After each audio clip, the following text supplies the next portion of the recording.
नमस्कार दोस्तों, एक बार फिर स्वागत है आपका आपके अपने चैनल अपने प्लेटफॉर्म पे। जैसा कि आप देख ही रहे हैं, बहुत ही बढ़िया तरीके से हमारा सिंगल फेज इंडक्शन मोटर जो है उसके बारे में हम पढ़ रहे थे।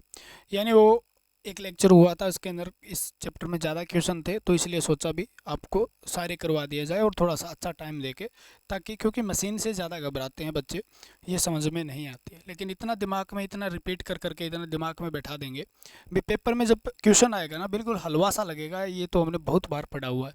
इस तरीके से हमें तैयारी करनी है। वीडियो को लाइक करना, कमेंट करना बिल्कुल ना भूलें। अगर आप नए जुड़े हैं तो चैनल को सब्सक्राइब जरूर करें, ताकि आपके आने वाले समय में जितनी भी वैकेंसियाँ आती है इलेक्ट्रीशियन से संबंधित, वो भी आपको पता चल जाए, और साथ साथ में आपको क्या चलता रहे, क्वेश्चन प्रैक्टिस बढ़िया कंटेंट आपको मिलता रहे। और बहुत ही प्यारे प्यारे अपने स्टूडेंट हैं, तो इस तरीके से मैंने क्वेश्चन कर लिए थे। ये क्वेश्चन हो गया था। अगला क्वेश्चन है आपका, यानी आज का पहला क्वेश्चन है। वीडियो अपनी लंबी रहती है, 20-15 मिनट का कोई चक्कर नहीं रहता। क्वेश्चन क्या कहता है, सेडिड पोल मोटर का रोटर किस प्रकार का होता है। सेडिड पोल मोटर जो होती है उसका रोटर किस प्रकार का होता है। सेडिड पोल मोटर की आप खुलासा करते हैं सारा का सारा। पहले बात तो क्या होता है सेडिड पोल मोटर, ठीक है। कौन सी मोटर है, सिंगल फेज मोटर है, ठीक है ना। कौन सी मोटर है, सिंगल फेज मोटर है। और इसमें स्टार्टिंग और रनिंग दो वाइंडिंग की आवश्यकता नहीं होती है, इसमें एक ही वाइंडिंग की जाती है, सिंगल फेज वाइंडिंग, ठीक है। सेडिड पोल है, उसके अंदर क्या होता है, अभी पोल जो होता है दो भागों में बटा होता है। पोल जो है वो कितने भागों में बांट दिया जाता है, दो भागों में। एक को बोलते हैं सेलिएंट पोल, क्या बोलते हैं, सेलिएंट पोल। और दूसरा जो पोल है, ठीक है, उसको बांट देते हैं अपन यार, सेडिड पोल। कौन सा पोल हो गया, सेडिड पोल हो गया।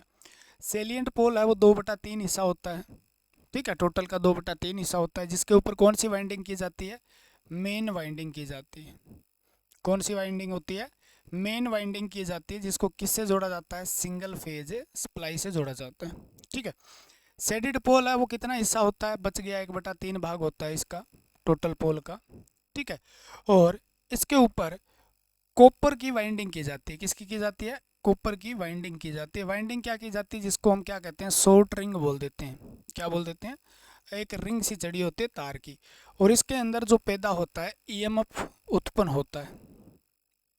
क्या होता है, ईएमएफ उत्पन्न होता है। यानी ये बाह्य सप्लाई से नहीं जुड़ी होती, याद रखना, बाह्य सप्लाई से नहीं जुड़ी होती। क्लियर होगी बात, बाह्य सप्लाई से ये नहीं जुड़ी होती है, ठीक है। तो ये होता है आपका shaded pole motor. Shaded pole motor की बात करें तो इसकी दक्षता जो होती है बहुत ही कम होती है, सबसे कम होती है, जिसकी 5 से हम 35% दक्षता कहते हैं, ठीक है। इसका टॉर्क जो होता है, स्टार्टिंग टॉर्क भी कम होता है, स्टार्टिंग टॉर्क बहुत कम होता है, ठीक है। क्या होता है, कम होता है। तो ये सेडिड पोल मोटर होती है। क्लियर हो जाएगी बात, कोई दिक्कत तो नहीं है, ठीक है।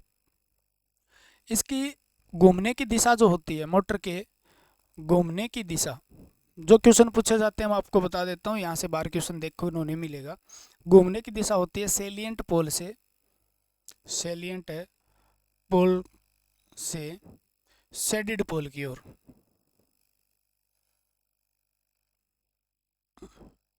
घूमने की, ठीक है ना। घूमने की दिशा परिवर्तन नहीं की जा सकती, ये क्वेश्चन पूछा जाता है, परिवर्तन नहीं की जा सकती।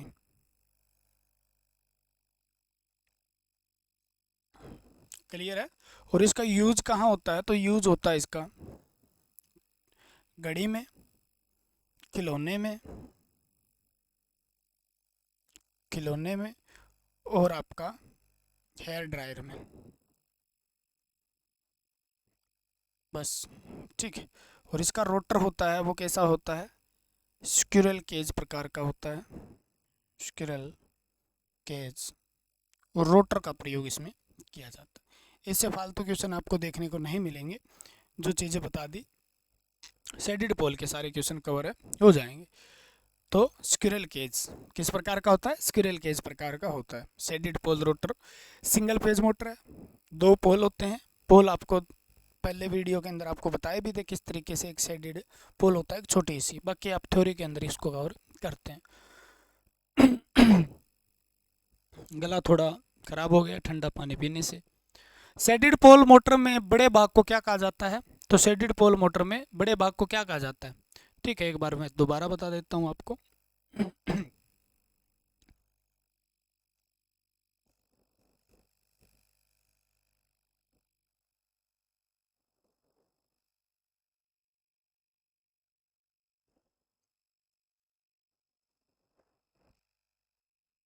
ठीक है, इस तरीके से ये मोटर होती है। ठीक है, इस तरीके से क्या होती है? मोटर होती है। इसमें ये मान लो रोटर होता है। रोटर की गति किस होगी? ये कौन सा भाग है? सेलिएंट पोल बोलते हैं इसको। क्या बोलते हैं? सेलिएंट पोल। और इसको क्या बोलते हैं? शेडिड पोल। क्या बोलते हैं? शेडिड पोल बोलते हैं। ठीक है ना। तो बड़ा भाग, ये कितना भाग है? 2/3 भाग। ये कितना भाग है? 1/3 भाग। क्लियर हो गई बात? ठीक है। इसके ऊपर क्या कौन सी वाइंडिंग की जाती है? मुख्य वाइंडिंग की जाती है। किस पे? मुख्य वाइंडिंग। ये सप्लाई से जुड़ी होती है, इधर ये सप्लाई से जुड़ी होती है। इस प्रकार से यहाँ पर उसमें कनेक्टेड होती है। ठीक है।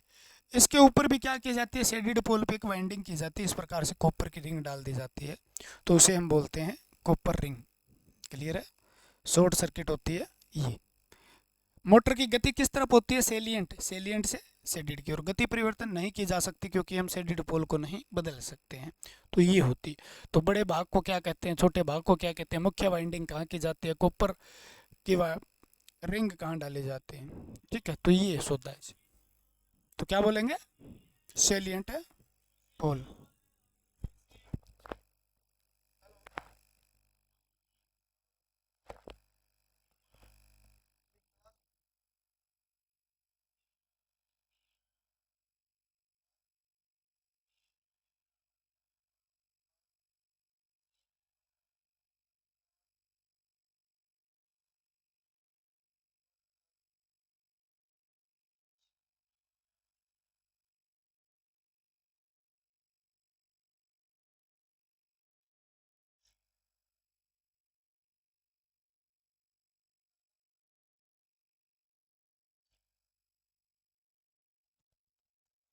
तो हो जाएगा सेलिएंट पोल। बड़े भाग को सेलिएंट पोल, छोटे भाग को क्या कहते हैं? हम शेडेड पोल कहते हैं।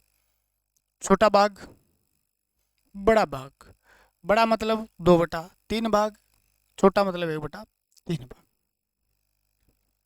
शेडेड पोल छोटे भाग को क्या कहते हैं? तो शेडेड पोल ही कहते हैं। ठीक है। शेडेड पोल के सेलिएंट पोल कितना भाग होता है? 2/3 भाग होता है। शेडेड पोल मोटर में वाइंडिंग किस पोल पे की जाती है? मेन वाइंडिंग सेलिएंट पोल पे की जाती है। ठीक है ना। शेडेड पोल पे किस प्रकार की वाइंडिंग स्थापित की जाती है? तो पतले तार की शॉर्ट सर्किट वाइंडिंग, पतले मोटे तार की तांबे की शॉर्ट सर्किट वाइंडिंग की जाती है। क्या की जाती है? ठीक है, मोटे तार की शॉर्ट सर्किट वाइंडिंग की जाती है। बताया था आप थोड़ी देर पहले ही, यही क्वेश्चन पूछ। शेडेड पोल रोटर का घूर्णन किस दिशा में होता है? सेलिएंट पोल से शेडेड पोल की होता है। सेलिएंट पोल से शेडेड पोल की ओर होता है। शेडेड पोल मोटर का स्टार्टिंग टॉर्क बहुत ही कम होता है, निम्न होता है। ठीक है, क्या होता है? निम्न, कम। बताया था थोड़ी देर पहले। शेडेड पोल रोटर की दक्षता कितनी होती है? 5 से 35% होती है। ठीक है, बहुत कम दक्षता होती है। शेडेड पोल रोटर का प्रयोग कहाँ किया जाता है? तो आप कहोगे जी सीधा सीधा, पहली तो मिक्सर ग्राइंडर है, तो यूनिवर्सल मोटर की बात कर रहा है। कौन सा कर रहा है? यूनिवर्सल है मोटर की बात कर रहा है। ठीक है। छोटे पंखे, हेयर ड्रायर, खिलौने में, ये तो शेडेड पोल की बात कर रहा है। किसकी बात कर रहा है? शेडेड पोल रोटर की बात कर रहा है। छोटे पंप, ग्राइंडर, बफिंग मशीन या कुड, ये किसकी बात कर रहा है? स्प्लिट फेज की बात कर रहा है। ब्लोवर ड्राइवर, ये स्टार्टिंग कैपेसिटर स्टार्ट की बात कर रहा है। तो इसका आंसर क्या आ जाएगा? छोटे पंखे, हेयर ड्रायर में प्रयोग किया जाता है। किस मोटर की घूर्णन दिशा परिवर्तित नहीं की जा सकती? शेडेड पोल की घूर्णन दिशा परिवर्तित नहीं की जा सकती। बाकी की आपको बताया भी किस तरीके से हम घूर्णन दिशा परिवर्तित कर सकते हैं। ठीक है, अगला हमारा 3 फेज इंडक्शन मोटर रहेगा। 3 फेज इंडक्शन मोटर के बाद हम कंप्लीट हो जाएगा सिंगल फेज ट्रांसफार्मर, ये और उसके बाद हम आगे लेके चलते हैं डीसी मशीन के बारे में। डीसी मशीन के बारे में पढ़ेंगे, यानी जनरेटर और डीसी मोटरें जो होती हैं उनके बारे में पढ़ेंगे। ये मशीन वाला पार्ट उसके बाद कंप्लीट हो जाता है। उसके बाद हम नया टॉपिक लेके आएंगे। क्लियर है? तो ये चलेगा आपका 10-15 दिन, मोटर सारी खत्म हो जाएगी। यूनिवर्सल मोटर की संरचना किसके समान होती है? तो यूनिवर्सल मोटर की संरचना किसके समान होती है? सीरीज मोटर के समान होती है। कौन सी? डीसी सीरीज मोटर के समान होती है। पहले ही मैंने बताया अल्टरनेटर की किसके समान होती है, सारे क्वेश्चन करवाए थे, तो ये क्वेश्चन आना ही था मान लो। यूनिवर्सल मोटर कहाँ प्रयोग होती है? एसी डीसी दोनों के लिए प्रयोग होती है। डी एसी सीरीज मोटर भी कहते हैं इसको, ठीक है। यूनिवर्सल मोटर, यूनिवर्सल मोटर के किस सप्लाई से चलाया जाता है? एसी और डीसी दोनों सप्लाई से, एसी या डीसी दोनों सप्लाई से चलाया जा सकता है, यानी दोनों में से एक ही देंगे ना, एक साथ दोनों तो नहीं देंगे, तो या तो एसी या डीसी, एसी या डीसी दोनों सप्लाई से चल सकती है, ठीक है ना। तो ये यूनिवर्सल मोटर होती है। यूनिवर्सल मोटर की स्पीड कितनी होती है? तो इसका आंसर आपको बार बार रिपीट होता है, 3000 से 14000। यूनिवर्सल मोटर को लोड के बिना नहीं चलाना चाहिए, बहुत ज़्यादा स्पीड होती है जिसके कारण वाइब्रेशन भी हो सकती है या मोटर बहुत ज़्यादा स्पीड पे चली जाती है, तो लोड के साथ ही चलाना चाहिए। मिक्सर ग्राइंडर, आपके वैक्यूम क्लीनर, इनके अंदर इसका प्रयोग किया जाता है, ठीक है। तो ये है एसी सीरीज मोटर भी इसको कहा जाता है। लोड रहित अवस्था में यूनिवर्सल मोटर की घूर्णन गति बहुत ज़्यादा तेज होती है, यानी हम कहेंगे उच्च होती है। क्या होती है? उच्च होती है। स्टार्टिंग टॉर्क क्या होता है इसका? उच्च होता है। और लोड रहित इसे नहीं चलाना चाहिए, ठीक है। और लगातार भी नहीं चलाना चाहिए, क्योंकि बहुत ज़्यादा स्पीड होने के कारण ये जल्दी गर्म हो जाती है, तो वाइंडिंग जल सकती है। तो इसको क्या चलाना चाहिए? रोक रोक के चलाना चाहिए, ठीक है। जैसे आप मिक्सी चलाते हो, उसको एक बार चला लिया, फिर बंद कर लिया, फिर रोक लिया, फिर बंद कर लिया। जैसे सिलाई मशीन के अंदर क्या होता है, ज़रूरत पड़ी दबा दिया, हटा लिया, दबा दिया, तो वहाँ पर इसका प्रयोग किया जाता है, जहाँ पर रुक रुक के चलाना हो। लगातार नहीं चलाया जा सकता, ज़्यादा स्पीड के कारण ये गर्म होकर इसकी वाइंडिंग क्या इंसुलेशन जल जाएगा। यूनिवर्सल मोटर का स्टार्टिंग टॉर्क क्या होता है? तो उच्च होता है। क्या होता है? उच्च होता है, ठीक है। किस मोटर को बिना लोड के कभी नहीं चलाना चाहिए? यूनिवर्सल मोटर को बिना लोड के कभी नहीं चलाना चाहिए। दूसरा, सीरीज मोटर, सीरीज मोटर को भी बिना लोड के नहीं चलाना चाहिए, ठीक है ना। यूनिवर्सल मोटर किसके समान होती है? डीसी सीरीज मोटर की संरचना के समान होती है, तो दोनों एक साथ याद कर लो। सीरीज मोटर को भी लोड के साथ, ठीक है, नहीं चलाएंगे, बिना लोड के साथ चलाएंगे तो इसके अंदर सीरीज में फील्ड वाइंडिंग लगी होती है, उसमें करंट ही नहीं बहेगा, ईएमएफ पैदा ही नहीं होगा फील्ड में, ठीक है, इसलिए उसका कारण होता है। और यूनिवर्सल मोटर को भी नहीं चलाना चाहिए।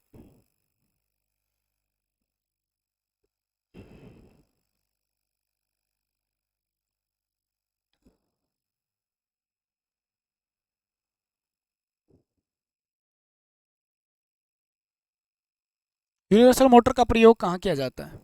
ठीक है, एक क्वेश्चन का आंसर दोगे, कौन सा जनरेटर है जिसको हमें बिना लोड के नहीं चलाना चाहिए?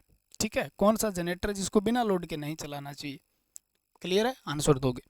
यूनिवर्सल मोटर का प्रयोग कहाँ किया जाता है? यूनिवर्सल मोटर का प्रयोग कहाँ किया जाता है? ठीक है, यूनिवर्सल मोटर का प्रयोग आपको बताया था, जहाँ बहुत ज़्यादा स्पीड नज़र आती है आपको, आंखें बंद करके, बहुत ज़्यादा स्पीड, सिलाई मशीन इतनी स्पीड से चलती है जी, अच्छा, मिक्सर जूसर ग्राइंडर बहुत स्पीड से चलते हैं जी, तो इनका प्रयोग वहाँ किया जाता है। मिक्सर ग्राइंडर, वैक्यूम क्लीनर बहुत ज़्यादा, एसएचएल ड्रिल मशीन है, सिलाई मशीन है, तो वहाँ पर किसका प्रयोग किया जाता है? यूनिवर्सल मोटर का। ये लेक्चर लंबा नहीं रहेगा क्योंकि मोटे मोटे कंसेप्ट आपको समझा चुके हैं, तो ज़्यादा लंबा नहीं रहेगा। ठीक है, उससे पहले मैं आपको बताना चाहूँगा, अगर आप हमारे साथ जुड़ना चाहते हैं तो टेक कैप्सूल ऐप है, जिसको डाउनलोड कीजिए प्ले स्टोर से। उसके अंदर आप किसी भी, जैसे हरियाणा लाइनमैन का आपको चाहिए, चाहे आप प्रीवियस ईयर क्वेश्चन चाहिए, ठीक है ना, इसको लगा डाला तो लाइफ झिंगालाला हो जाएगी। दोनों का कॉम्बो बन गया, मान लो, मज़े हैं, वारे नारे हैं, कुछ नहीं बचेगा। आपको पता भी है, पढ़ाने का तरीका आप अच्छे तरीके से जानते हो, बहुत प्यार से पढ़ाते हैं ना, जोर मारते हैं ना, चिल्लाते हैं, लेकिन जब पढ़ते हो ना तो आनंद आता है, और वो आनंद आना चाहिए।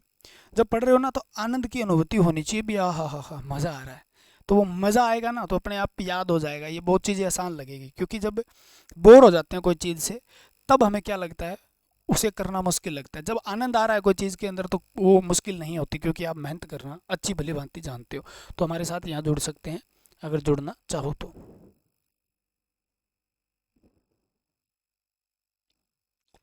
यूनिवर्सल मोटर का प्रयोग हो गया, चलो। यूनिवर्सल मोटर की दिशा परिवर्तित करनी हो तो हमें क्या करना पड़ेगा? यूनिवर्सल मोटर जो होती है उसके अंदर एक आर्मेचर होता है और एक फील्ड वाइंडिंग, दो वाइंडिंग होती है, दोनों के अंदर अलग अलग सप्लाई होती है, एसी डीसी दोनों होती है। ऐसा होता है क्या? ठीक है, कम्यूटेटर के माध्यम से क्या दी जाती है, इसके रोटर को सप्लाई भी दी जाती है। दोनों में से एक का कनेक्शन चेंज कर दो, या तो कार्बन ब्रश है इधर से इधर लगा दो, या आप फील्ड जो बाहर होती है फील्ड उसका कनेक्शन चेंज कर दो, आपको क्या हो जाएगा, स्पीड बदल जाएगी। और बहुत पहले बता दिया था पिछले लेक्चर में। ठीक है, स्टेटर के कनेक्शन अथवा स्टेटर के दोनों में से एक के कनेक्शन, दोनों में से एक के याद रखना, कनेक्शन की दिशा अथवा आया है तो इसका बहुत बड़ा मतलब होता है। यहाँ पर है आर्मेचर स्टेटर दोनों कनेक्शन की दिशा बदलकर, दोनों की बोला इसने, आर्मेचर की कनेक्शन की एक बदलना है, या तो आर्मेचर बदल दो या स्टेटर बदल दो। अगर दोनों के बदल दिए तो दिशा नहीं बदलेगी, उसी दिशा में मोटर चलती रहेगी। रेल इंजन के अंदर किस मोटर का प्रयोग किया जाता है? तो यूनिवर्सल मोटर का प्रयोग किया जाता है। किसका? Universal motor. ठीक है, अगर यूनिवर्सल मोटर ऑप्शन में नहीं है, ठीक है, तो आपका आंसर क्या आ जाएगा, DC series machine. Universal motor यानी इसको क्या बोलते हैं हम, ट्रैक्शन मोटर भी कहते हैं। क्या बोलते हैं? ट्रैक्शन मोटर भी। जब इसका रेल में प्रयोग किया जाता है ट्रैक्शन मोटर, और 25 हर्ट्ज सप्लाई पे इसका प्रयोग किया जाता है। ठीक है ना, सप्लाई कितनी आवृत्ति की होती है, तो 25 हर्ट्ज की होती है। यूनिवर्सल मोटर में कंपनसेटिंग वाइंडिंग का उद्देश्य क्या है? ठीक है ना,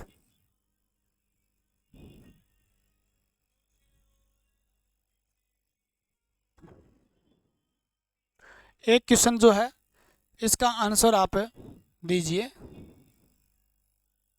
कमेंट में। कमेंट करते ही नहीं हो आप यार, बहुत बेशरम हो चुके हो, पता नहीं क्या हो गया आपको आजकल।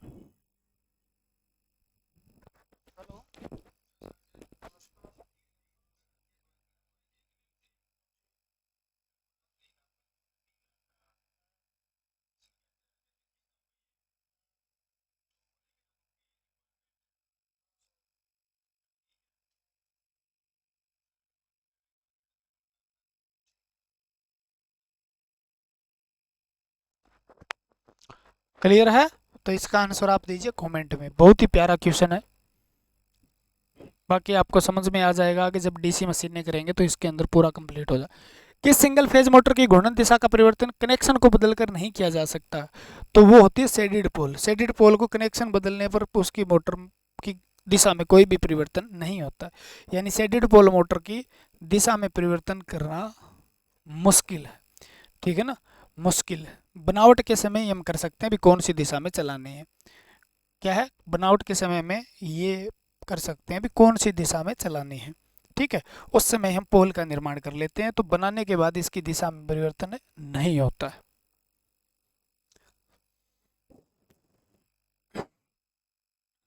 रिपल्सन मोटर, ठीक है, रिपल्सन मोटर की दिशा में परिवर्तन घूर्णन दिशा में परिवर्तन करके बदला जा सकता है। यानी रिपल्सन मोटर है, उसको की दिशा है, उसको बदलने के लिए हमें क्या चाहिए? तो मैंने एक पिछली वीडियो के अंदर सभी दिशा बदलने की बात बताई थी।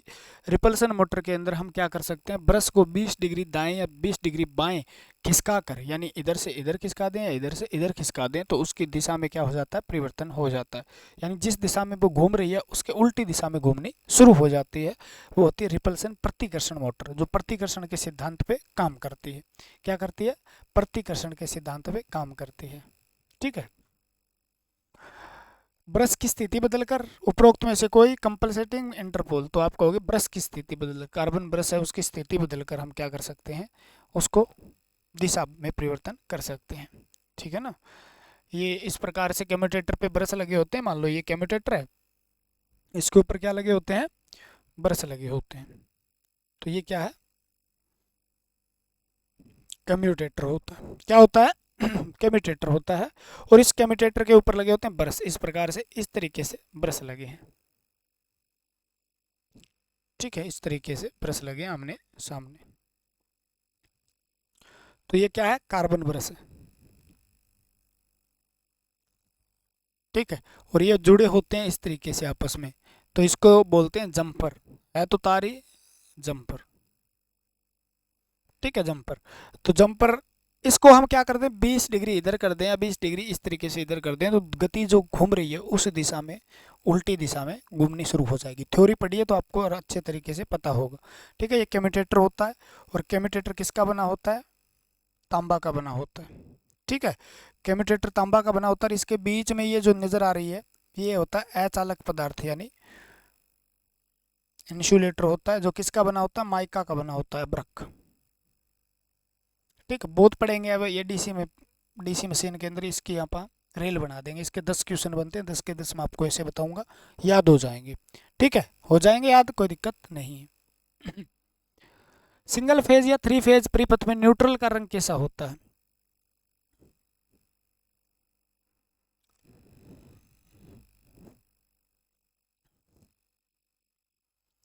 बात आती है 3 फेज 3 वायर की। तो 3 फेज 3 वायर में 3 फेज होते हैं, जिसको एक तो आर और एक वाई और एक क्या बोलते हैं, बी। आर का मतलब रेड है, लाल है। वाई का मतलब येलो है यानी पीला है। और बी का मतलब है ब्लू यानी नीला है। तो इस प्रकार 3 फेज में होते हैं। ठीक। 3 फेज कौन सी फेज? 3 फेज 4 वायर प्रणाली जो होती है, ठीक है, उसके अंदर 3 तो क्या होते हैं, फेज होते हैं, प्लस एक क्या होता है, न्यूट्रल होता है। क्लियर है? 3 फेज के रंग कैसे होते हैं? तो 3 फेज के रंग वही है, आर होता है, वाई होता है, बी होता है। ठीक है, और एक बच गया न्यूट्रल। न्यूट्रल कैसा होता है? तो ये होता है ब्लैक यानी काला। क्या होता है? काला। ठीक है। डीसी के सिंगल फेज में क्या होता है? 2 तार होते हैं। क्या होते हैं? 2 तार होते हैं। ठीक है, एक तार होता है फेज। ठीक है, तो फेज में से लाल ज़्यादातर यूज करते हैं, पीला या ब्लू भी यूज कर लेते हैं। लेकिन न्यूट्रल होता है एक। क्या होता है? न्यूट्रल। न्यूट्रल किसका यूज करते हैं? काला। क्लियर है? एक होती है डीसी सप्लाई। कौन सी सप्लाई होती है? DC supply. डीसी सप्लाई में कितने फेज? 2 तार होते हैं। एक तार को बोलते हैं हम पॉजिटिव। क्या बोलते हैं? पॉजिटिव। और एक को क्या बोलते हैं? नेगेटिव। तो पॉजिटिव कैसा होता है? लाल। नेगेटिव कैसा होता है? काला। कैसा होता है? काला। अगर हमें अर्थ वायर कहीं पे भी प्रयोग करनी है तो अर्थ वायर जो है वो हरा रंग की होती है। कैसे रंग की होती है? हरा रंग की होती है। ठीक है, याद कर लोगे, हो जाएगा, कोई दिक्कत तो नहीं आएगी। तो बता दो सिंगल फेज या 3 फेज में न्यूट्रल किस रंग का है? सिंगल फेज में और 3 फेज में। सिंगल फेज 3 फेज में भी काला ही है और सिंगल फेज में भी क्या है? काला ही है। तो आंसर क्या आ जाएगा? काला काला काला। ठीक है।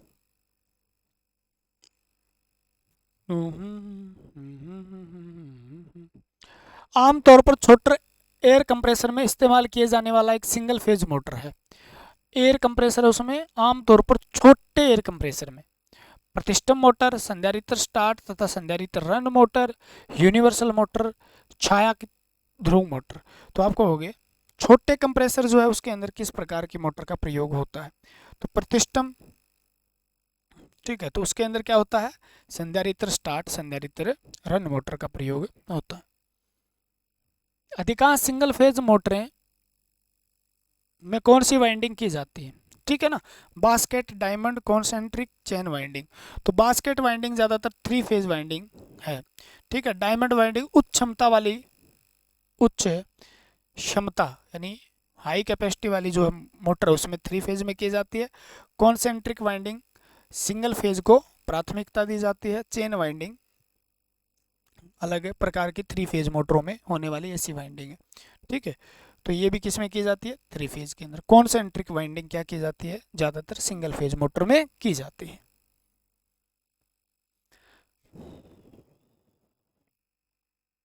एकल फेज मोटर की चक्रण दिशा यानी घूर्णन दिशा, रोटेटिंग डायरेक्शन बदलनी है हमें, तो क्या करेंगे?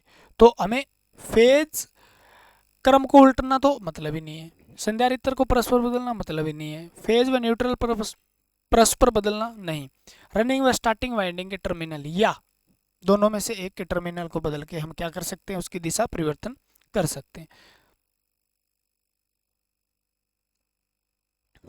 किसी एकल फेज प्रेरण मोटर में शुरुआती और रनिंग वाइंडिंग के बीच में कितना, एकल फेज में स्टार्टिंग और रनिंग वाइंडिंग है उसके बीच में कितने डिग्री का कोण होता है? तो सबको पता है ये बात है, अखबार में भी आ गई है, न्यूज़पेपर में बिल्कुल छप गई है। ठीक है, तो 90 डिग्री होता है। 3 फेज में कितना होता है? 120 डिग्री होता है। ठीक है,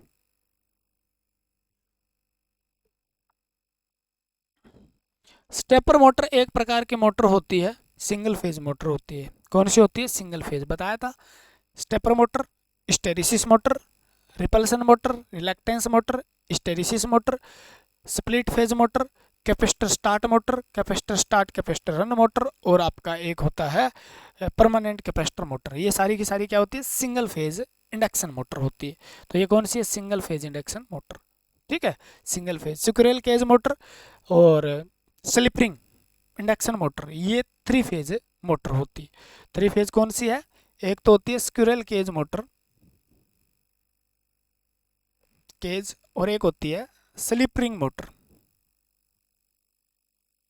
ठीक है, और एक होती है सिंक्रोनस मोटर। ये मोटर कौन सी मोटर है, 3 फेज इंडक्शन मोटर है। 2 फेज का एक ही क्वेश्चन आता है, सर्वो मोटर किस प्रकार की मोटर है, तो 2 फेज वाली मोटर होती है, ट्यूबवेल वगैरह में प्रयोग की जाती है। सिंगल फेज के बता दिए। डीसी मोटर होती है आपकी डीसी सीरीज मोटर, और एक है संट मोटर। कौन सी होती है, डीसी सीरीज और संट। सीरीज में भी, ठीक है, एक होती है कंपाउंड मोटर। क्या होती है, कंपाउंड मोटर। कंपाउंड भी 2 प्रकार की आगे, लॉन्ग संट, शॉर्ट संट। तो वो सारी चीज़ें हम वहाँ पढ़ेंगे। तो ये मोटरों का नाम आप सारे के सारे हमें बता दिए गए। सिंगल फेज कैपेसिटर स्टार्ट, उपकेंद्रीय स्विच कहाँ लगा होता है बताइए, स्टार्टिंग वाइंडिंग के श्रेणी क्रम में लगा होता है। अभी भी आपको इन क्वेश्चनों के आंसर नहीं आ रहे हैं, तो इसका मतलब आपने पिछले लेक्चरों में ध्यान नहीं किया है। ठीक है, शांति से और बढ़िया तरीके से हमें करना है, तो इस तरीके से हमें रगड़ना पड़ेगा। किस प्रकार की मोटर है, गैर उत्तेजित सिंगल फेज तुल्यकाली मोटर है। 2 मोटरें होती है गैर उत्तेजित सिंगल मोटर, जिसको हम कहते हैं सिंक्रोनस मोटर। कौन सी मोटर है, सिंक्रोनस मोटर है। ठीक है ना, सिंक्रोनस मोटर। गैर, एक देखो इसमें ऑप्शन आपका रिलक्टेंस भी हो सकता है, रिलक्टेंस मोटर। ठीक है, सिंगल फेज मोटर की बात हो रही है। और एक होता है हिस्टेरिसिस मोटर, सेथिल्य मोटर। ठीक है, सेथिल्य मोटर। तो रिलक्टेंस और ये कौन सी मोटर है, सिंगल फेज। ये भी सिंगल फेज तुल्यकाली मोटर है, जिसको हम क्या कहते हैं, नॉन एक्साइटेड। ठीक है, सिंगल फेज मोटर कहते हैं, सिंक्रोनस स्पीड पे चलती है। क्लियर है। तो इसमें से रिलक्टेंस मोटर है, रिपल्सन मोटर नहीं है, यूनिवर्सल मोटर भी नहीं है, AC series motor universal motor को ही कहते हैं। तो रिलक्टेंस मोटर, ठीक है ना, ऑप्शन पे डिपेंड करेगा। रिलक्टेंस की जगह हिस्टेरिसिस पे दे दे तो भी आपका आंसर रहेगा। सिंगल फेज सिंक्रोनस मोटर है ये।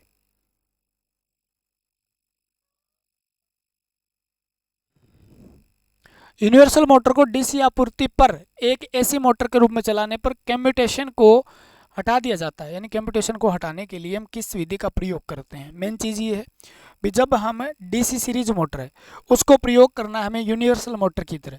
तो यूनिवर्सल मोटर की तरह कम करने के लिए हमें कुछ चेंजेस करने पड़ते हैं, जो कम से कम 10 मिनट लग जाएंगे बताने में। ठीक है, तो उसमें से एक चेंजेस होता है भी, हम क्या करते हैं, देखो आर्मेचर कोयल और कम्यूटेटर के बीच में एक प्रतिरोध डाल देते हैं, जिसकी वजह से कम्यूटेशन कम हो जाता है।